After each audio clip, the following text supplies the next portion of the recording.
Hello and welcome to another video review, this time about the new Pulsar Symbion DXR50 and DXT50 multispectral devices.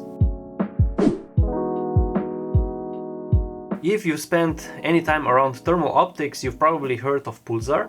They are one of the industry's biggest players and have been helping shape the civilian market or thermal imaging market for years. Known for products like Thermion, Merger and Telos devices, Pulsar has built a strong reputation among hunters and outdoor enthusiasts worldwide. Today we are taking a closer look at their latest Symbion devices. In January of 2026, Pulsar expanded its portfolio with the new Symbion multispectral binoculars. Designed for serious hunters, these devices combine thermal imaging, day and night vision, laser range finding and adjustable infrared beam illuminator into one versatile platform. You could think of the Symbion series as the next evolutionary step beyond the Merger lineup. It incorporates all of the key features that made the Merger successful, but packages them into a more ergonomically refined housing. From an aesthetic standpoint, the Symbion is, in my opinion, one of the best looking multispectral devices currently on the market.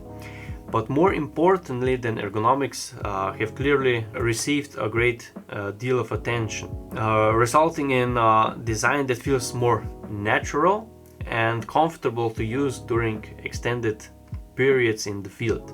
Since both Symbion models have shared the same housing and overall design, I'll be reviewing both of these devices together.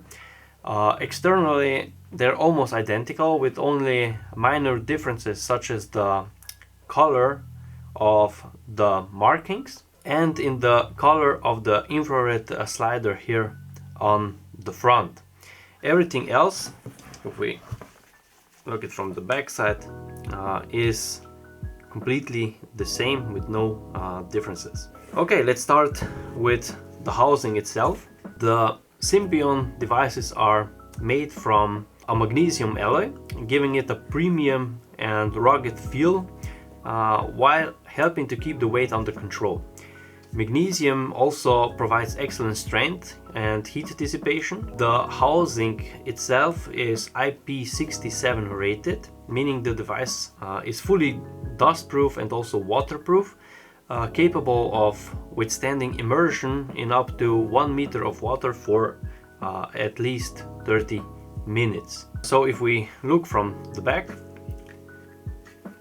there are two eyepieces with adjustable diopter for each eyepiece separately, adjustable interpupillary distance from 62.5 millimeters to 74 millimeters, and the entire eyepieces are nicely rubberized with foldable rubber pieces for a more comfortable viewing during the day and stealth operation during the night, so no light can escape around the eyes, and because of that you are not so easily visible during the night. All of the adjustments like the interpupillary distance and also the diopter are quite stiff, which is in my opinion perfect, because when you set one time your diopter or your distance, it should stay like that, and this is in my opinion really well made. Between the eyepieces, maybe you can see it from this perspective, this small dot here in the middle is a small sensor module. This is used for automatic display sleep function, helping to conserve battery life by detecting when the binoculars are in use or not. On the bottom we see here on, off and sleep lever, which is intuitively positioned and can be fast operated and turned on. Much better in my opinion than any button. A bit lower here we have a thread for mounting on a tripod. On the right side we have the battery compartment for one APS-5 battery. On the left side we have the USB-C port for charging and data transfer. At the front we have here on the right side now we have the thermal lens with 50 millimeters diameter, and on the left side we have the small 22 millimeters lens for the day and night vision. In the middle you see there is a small glass, is the infrared emitter from which the beam can be adjusted, and it has also 3 intensity settings which can be changed in the menu.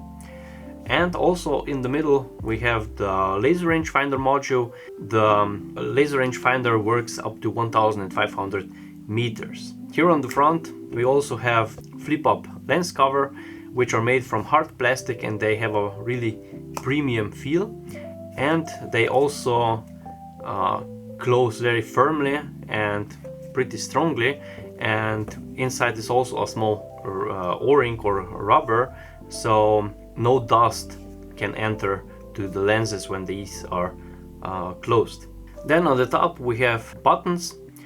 We have 1, 2, 3, 4, 5, 6, 7 buttons for operating the device, and additionally, which is completely new, this rotating control wheel here on the top, with which you can change the magnification or manage through the menu. And here on the front, this small piece here or small button here is the sliding button to change the beam from the infrared illuminator. And here on the back we have now 2 focusing wheels. The back one here, the black, is designed to focus the image through the thermal channel, and the gray one is for the day and night vision channel. The temperature range these devices can operate is from -25 up to 50 degrees Celsius, and the size of the devices is 207 by 132 millimeters and 72 millimeters high. The price point of these devices is 3,990 euros for the DXR50, and for the DXT50 it's 5,590 euros. The startup time of the devices is very fast. When you turn the lever to on, within the 6 seconds you can already hear the click, you already have the image and can start observing and making photos or videos. For connecting capabilities, these devices feature Wi-Fi, a USB-C port, and also Bluetooth. So to a smartphone you can connect with Wi-Fi using the Stream Vision 2 app, in which you can configure the entire device. With the Type-C port you can also connect to your PC, so you can download the images and videos. And with the Bluetooth you can connect to the Stream Vision Ballistic mobile app, where you can configure your entire ballistics of your rifle if you want to put this on your device. Then when you make the measurement with the laser rangefinder, you get displayed the clicks or centimeters, or the clicks in mil or MOA. The entire devices are made in Europe, including the sensors, and most of the parts are made directly in Lithuania by Pulsar themselves. They come with a 3 years warranty, and the best part of it is that the warranty department is also in Lithuania, so if something goes wrong and you have to send the device back for repairs, it is very quick and you don't have to wait long for your device to come back. Now for the battery, here on the side we have the battery compartment with this small lever. When you pull it off and make a small twist to the left side, you can take the entire battery out of the device. These are interchangeable APS-5 lithium-ion batteries with a capacity of 4,900 milliamp hours. Additional batteries are also not expensive. They cost 45 euros, and the battery life of the DXR device is approximately 5 hours per battery. There are 2 included with each of the devices, and with the DXT device it is approximately 4 hours per battery. Inside of the display, of course, you have also the battery indicator, so you always know how much battery is still left. And when charging, there is also a small LED indicator here on the side, so when you charge the device you immediately know how much percentage approximately is in the device. Up front on both of the devices you find a 50mm f1.0 germanium lens, which helps deliver a bright, detailed thermal image and impressive detection capabilities at longer distances. The main difference between these two models lies in the sensor resolution. The DXR50, so the blue model here, features a 640 by 480 pixel sensor, while the DXT steps things up significantly with a 1280 by 1024 pixel sensor. Both sensors use a 12 micron pixel pitch and operate at 50 Hz refresh rate, ensuring a smooth image when tracking moving animals or scanning the terrain. In terms of thermal sensitivity, both devices feature a sensor NETD of less than 35 millikelvin, and Pulsar also publishes a system NETD specification which takes the entire imaging chain into account, so from the sensor all the way up to the display.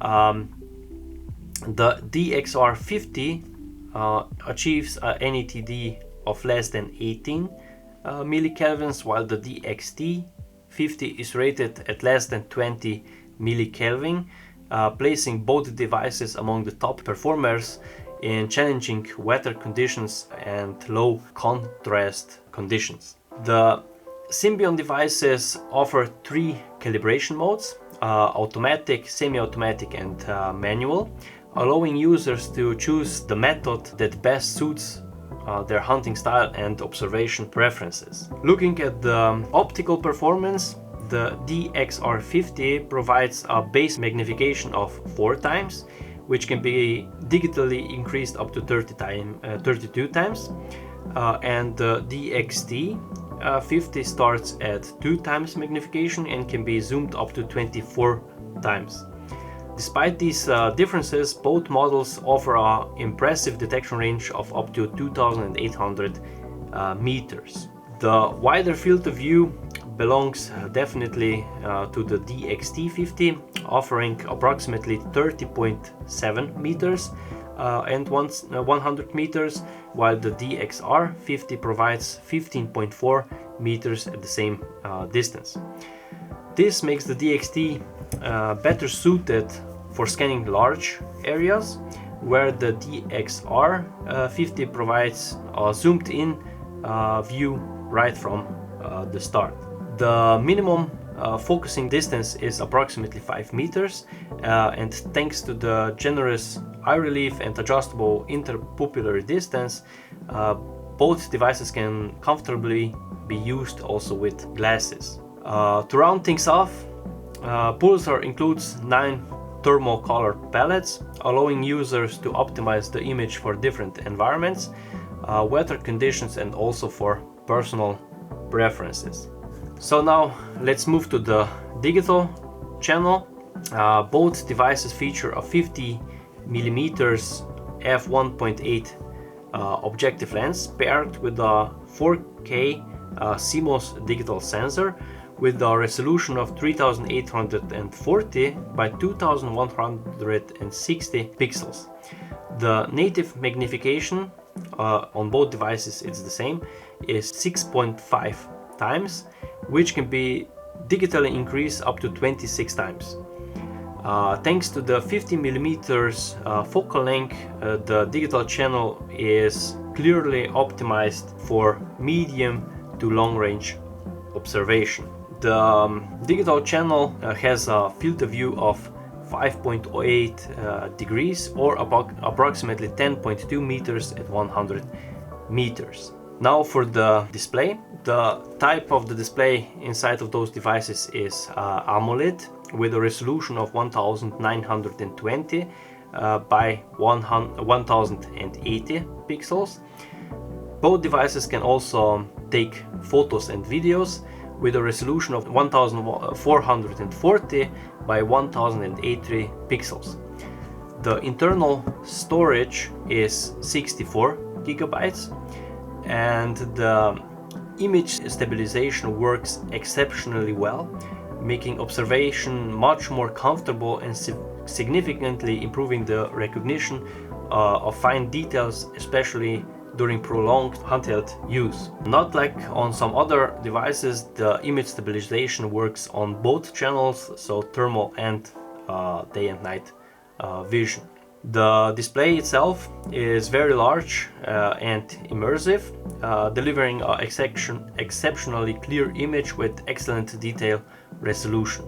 Moving on to the laser rangefinder, this is an area where Pulsar has traditionally excelled, and the Symbion is no exception. In my experience, Pulsar's rangefinder are among the best currently available in thermal and multispectral devices. They work exceptionally well even in not optimal weather conditions, and from my tests with the Pulsar laser rangefinder you can get always the best results in such conditions. The integrated laser rangefinder is capable of measuring distances from as close as 5 meters all the way out to 1500 meters with an accuracy of plus or minus 1 meter. It operates at a wavelength of 905 nanometers and offers both single measurement and continuous or scan modes. With a single press on this button here, you activate the single measurement, while with a long press the device switches to scan mode, and with that you will continuously get updated measurements for the distance approximately once per second.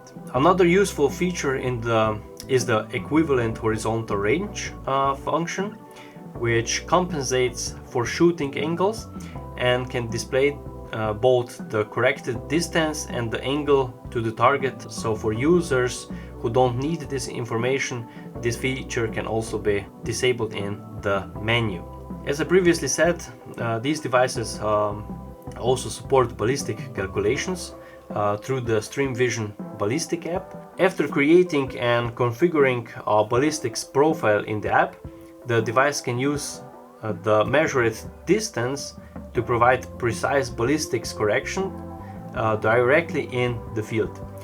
These corrections can be displayed in MRAD, MOA, centimeters or in inches, making it easy to adjust your rifle scope accordingly. This is especially useful for long range hunting, of course, where accurate elevation adjustments become increasingly more important.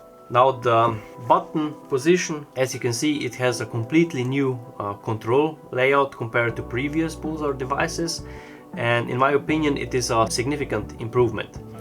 The buttons are positioned very well and are easy to locate and operate even in the dark. The rotating control wheel on top is particularly well executed, allowing for quick and intuitive magnification adjustments, and it is accessible with right and also with the left hand. It also makes navigating through the menu fast and effortless, contributing to an overall excellent user experience. The menu and software in the Symbion has also a completely new layout. If we compare it to previous Pulsar devices, the menu itself has a more modern look, is very easy to navigate, and it feels intuitive right from the start, making the device quick and straightforward for operating in the field. Okay, so what do we get in the box? First of all, a really nice carrying case, which can be quickly opened. Then a carrying strap for the case, a cleaning cloth, a quick start guide, and a quick start guide for the Stream Vision 2 app. Then you get two of the APS-5 batteries, USB-C to USB cable, which can be also USB-C to USB-C. This cable can be used for charging the device and also data transfer. Then we have a charging station for two of the APS-5 batteries, a charging brick, additional adapter for the APS-5 battery, which can just be slided like this. Lastly, the adapter for mounting the device to a tripod, and this can be easily attached to the thread here below, and like this you can easily mount it to a tripod for a very steady image or for longer time observations. So let's come to a summary. What do I like or what do I don't like, or where do I see room for improvements about the Symbion devices? First of all, the image quality is excellent in both the thermal and in the digital channels. Then the build quality is premium, and they are very compact and ergonomically designed. They have a very good laser rangefinder performance with measurements up to 1500 meters, a very good battery system with very good battery life. The image stabilization, in my opinion, is highly effective. The rear focusing wheels are similar to those found on traditional binoculars, making focusing quick and intuitive instantly. And lastly, this is a true all-in-one solution combining thermal imaging, digital day and night vision, laser range finding, infrared illumination with adjustable beam, and additionally, which is quite rare in multispectral devices, is a integrated ballistic calculator in a single device. So where do I see room for improvements? And I have to say, the only thing I've noticed is in the thermal channel, which calibrates relatively frequently, especially immediately after the startup. When the channels are after the warm-up phase, this calibration gets less frequent. Actually, this is it. There is no much room for improvement in my opinion. These devices are really well made, and I really liked when I took them out for hunting for observation. Okay, that's it for this review. I hope you found this video review helpful and enjoyed taking a closer look at the new Pulsar Symbion series. If you have any additional questions, feel free to leave a comment or check out the link in the description below. If you enjoyed the video, don't forget to like, subscribe and turn on the notifications so you don't miss the future reviews and comparisons. Thanks for watching, and I'll see you in the next one.